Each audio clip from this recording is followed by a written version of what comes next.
jumping to something that I was really, really glad was made and I did not know I needed in my life. Sex Education. Lori Nunn's newest show for Netflix. It's a teen drama comedy, however you want to put it. And I think I just want to start with, man, this really blew me away. But what blew me away most was I didn't recognize Gillian Anderson until like episode 6. I was like, who is this woman? Like, she looks so familiar. And then I was like, it's fucking Agent Scully. Are you kidding me? Crazy, dog. Yeah. British production, definitely a British show. But having Gillian Anderson there as like the lead, as the selling point of the show, at least initially, was great because I thought like all of her line readings were awesome. You know, there's a great presence and felt like a presence on the show versus someone who's just like there in the background, which is funny because I quickly noticed this. There are 2 scenes where Gillian Anderson is not in the house. She was not on set that long. Oh, that's true. Wow. The 2 scenes she was in the car, beginning of the season, end of the season. Everything else, she's just in the house. Yeah. So get that back. Why not? Yeah, absolutely. Yeah, and she was great. But what was really great about this was you get these performances from, I don't want to say unknown people, but outside of what, Asa Butterfield and Gillian Anderson, who else do you really know on this show? I mean, even in the UK, these are all pretty much newcomers. So yeah, it's honestly, thematically and culturally, it's a lot like Skins, the UK run. Skins was a show that also talked about sex, also portrayed it pretty raunchily, but was a big jumping off point for a lot of UK actors such as Nicholas Hoult. And I think that's an easy analog for this because, like Asa Butterfield, we know him from Ender's Game, and they almost made him almost cast him as Spider-Man, but he hasn't popped off too much. And all these other people, despite being his peers, are pretty new. So I think it was a nice moment for Netflix in terms of minting new stars because I've been checking all their socials since I started watching the show, and they are skyrocketing. So good for them. Yeah, I don't think anyone's skyrocketing more than Emma Mackey, who just she jumps off the screen in this. Her presence is phenomenal. You know, she's cast as Maeve Wiley. I mean, she's basically just like this, I don't know, like misfit who is like too smart for her own good, has a terrible family relationship, and is now kind of like the emo girl in the school, but not really even emo, just like badass. I don't know, intimidating. But meanwhile, she has the reputation as cockbiter, was it? It's like the school slut by no fault of her own, you know. But it's just plays into a lot of the themes of the show. But she clearly is the standout. I think she's, I mean, to use a cliche, she's electric on screen. You know, I like the Margot Robbie jokes are funny because she does actually look a lot like Margot Robbie. But you know, if we separate that, she actually is talented, and I think it's funny because I think this show, all these newcomers, a lot of them get a lot to do, which I think is pretty impressive. Like none of these characters really are like stereotypes or easy to pin down as like tropes, you know, like Eric could have easily just been like the gay black friend, right? But he wasn't that, you know. And even Asa Butterfield as Otis, you know, Netflix and the UK shows, they've been doing a lot with like the timid, like sad British boy, like End of the Fucking World and Bandersnatch, right? We've seen that, but he's a little more than that, and there's some nuance there. So I was quite impressed with how well it used its ensemble, and also how mostly subverted like the cliches and stuff. And if you just like look at the show, like yes, it's a UK production. They shot it all over in England and Wales, and they obviously speak like English people, but it also has like an 80s aesthetic, and it's clearly indebted to John Hughes, like the Breakfast Club and stuff. Yep. Which was awesome because I think a lot of young kids are gonna obviously find the show the same way they find like 13 Reasons Why, something way worse than this, or like Riverdale, where they find these shows on Netflix and attach to them because they're about younger people. And I think this actually kind of exposes them to like a more artsy portrayal of that kind of stuff. So I was pretty enthusiastic about that. Also, it has like 80s and 70s music throughout, big songs. They licensed lots of stuff, like Dancing with Myself, right? Heart of the City, there's a lot of stuff like that. So I think there's a lot of stuff to like in this show. And again, for a mid-January drop on Netflix, they drop out a million things. Quite refreshing, and honestly really impressive that they really kicked off the year with something so strong. Yeah, I I think just the framework of the show is so brilliant.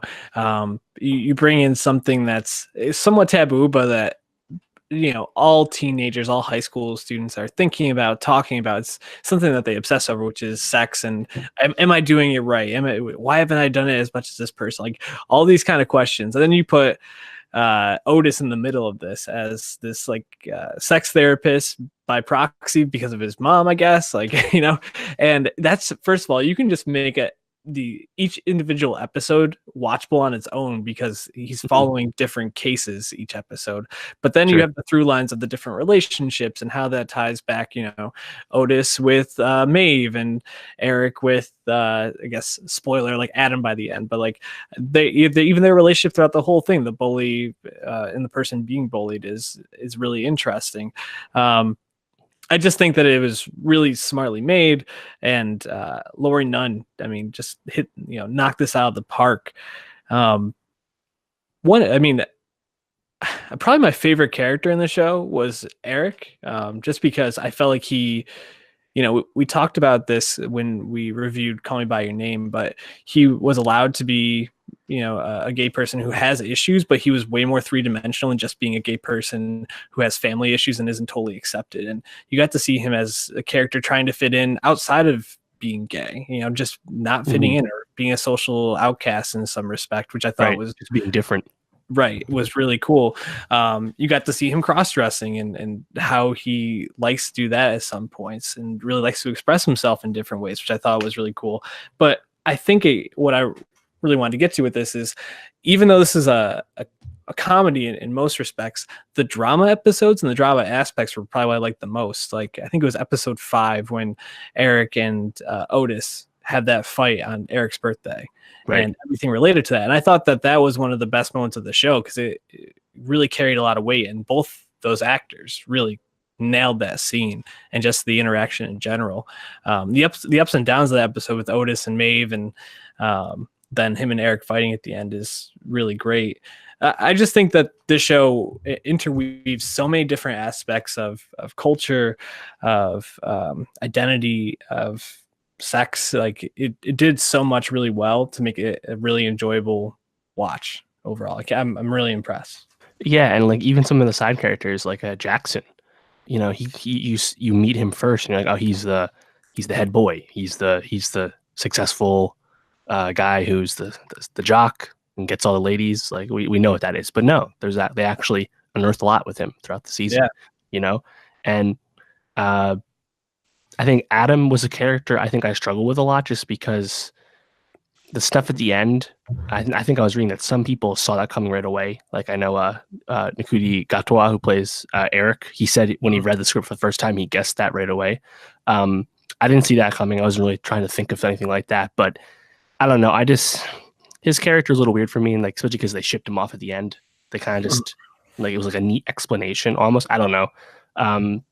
Other than that, though, I thought like even like another lady dish like Ola, a review pointed this out to me, but I was thinking about it as I was watching it. I couldn't quite put it down, but at the dance, they show her wearing a tux.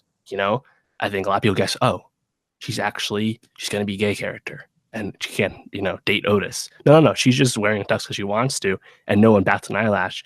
Meanwhile, when Eric starts to wear stuff that's not quite heteronormative to school, everyone notices. It's a subtle way to show the different taboos among the genders, right? Definitely. So I thought that was really smart. I just needed someone else to point that out for me to really quite notice it fully. But yeah, I think it's funny because like there is some like tropey cliche stuff like this, the love triangles, towards the end, but at the end of the day, the premise is so rock solid. I think the pilot is incredibly strong. I mean, I challenge anyone to watch that and be like, nah, I don't need to watch this more. Right. Because it really nails it. And there's a lot of funny stuff too. Like there's a lot, obviously there's so much sexual humor, so much humor of just kids being dumb and stuff, right? But all those sex scenes, in which there's a lot of it, it's still quite a raunchy show. It's like all pretty softcore at times, right? But like it's done so like tastefully, like it never mocks anyone, even someone who comes into the show later, like what's her name, the girl who just wanted to get laid to get it over with, and tried to do it with Otis. I forget her name. I wrote it down somewhere. Can't find it in my notes. But even her character, they never like mock her, even though she has like weird fetishes per se, right? Lily. And Lily, yes, Yeah. and Lily Ola. Like every time you meet someone in this, they feel fleshed out, and it's quite impressive, especially for a show that is about younger people. So I was blown away. Really liked it. Yeah, I mean, I think you hit the nail on the head there. Fuck Headmaster Groff. Like, just an absolute dick in like every way possible. Nothing redeeming about him at all. And yeah, just thinking about the different characters that I really liked on this. One that grew on me a lot was Maeve's friend. I believe her name was Amy. Yeah, the episode with her like learning how to masturbate and then like showing her he finally like figures it out was like that scene had me dying. I was like crying in tears like watching her do that. It was so good. And yeah, so many like funny things like that when Otis was like watching the lesbian porn as like research and Ola walks in on him like it's for research stuff. Research. Such a creepy answer. It's so funny. Yeah, the show is just really smart, and I can't wait for second season. I have to imagine it's probably already been picked up. So yeah, well, Netflix gave official. It hasn't been officially ordered yet, but they did confirm that scripts are in early development. They also announced that it's on pace to be watched by 40 million people by the end of by 1 month. Now, granted, that means 40 million people would have watched 70% of one episode, according to Netflix. So it's kind of a weird statistic. And of course, no one can verify it because it's Netflix. But it's safe to say it's popular. Just judge the social medias. Netflix has made all these kids fucking huge right away. But yeah, I think season 2 is definitely likely. Obviously, we wouldn't get it this year, considering they haven't started it yet. But exciting for sure. Also very excited to see what Emma Mackey does next because she clearly has some star power. That's for sure. But yeah, I mean, just in conclusion, I think I'm really happy this show exists and hopefully gets more popular than something like 13 Reasons Why, which is really big, because like this really tackles like real themes, like tastefully abortions in this, sextings in this, public shaming, coming out. There's a lot in here, and I think almost all of it's handled really well. So yeah, really impressive show.